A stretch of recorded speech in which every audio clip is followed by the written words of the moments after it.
In the early 1900s, Britain was no longer the only industrial giant in Europe, but it still held a commanding presence, thanks to steel. After dominating the 19th century with coal and steam, Britain entered the new century focused on modernizing and expanding its heavy industry, especially steel production. And nowhere was this more evident than in the city of Sheffield, which by the 1900s had earned the nickname Steel City. Here, the combination of local iron ore, skilled labor, and pioneering metallurgy created a hub that supplied steel to the entire British Empire and beyond. One of the biggest breakthroughs was the development of stainless steel, discovered in 1913 by Harry Brearley in a Sheffield laboratory. This rust-resistant metal changed everything, from cutlery and surgical tools to aircraft and skyscrapers. It was stronger, cleaner, and longer-lasting than anything the world had seen before. But it wasn't just about invention. Massive steelworks like those in South Wales and Scotland churned out millions of tons of steel every year, feeding an empire that spanned every continent. British steel built bridges across India, railroads in Africa, and ships that crossed the Atlantic. It was the literal backbone of a global power. And with this industrial might came urban expansion.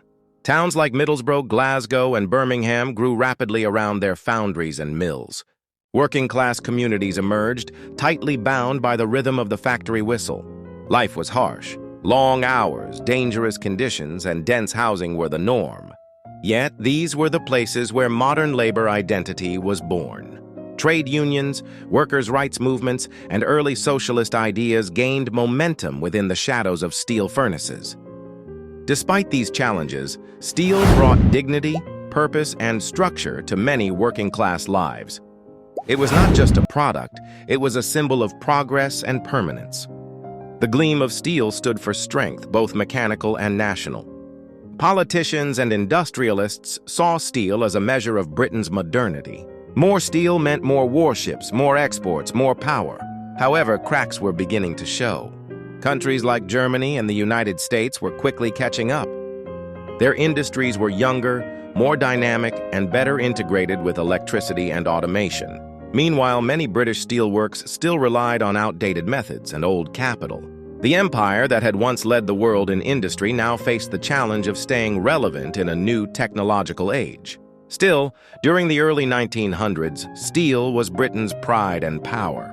It turned a small island into an industrial juggernaut and left a legacy that can still be seen in bridges, railways, and buildings across the world today. So the next time you see a gleaming tower or an old iron bridge, remember, there's a good chance it was forged in fire by British hands over a century ago. Can you name another invention that helped Britain hold on to its industrial power during the 20th century? Share it with us.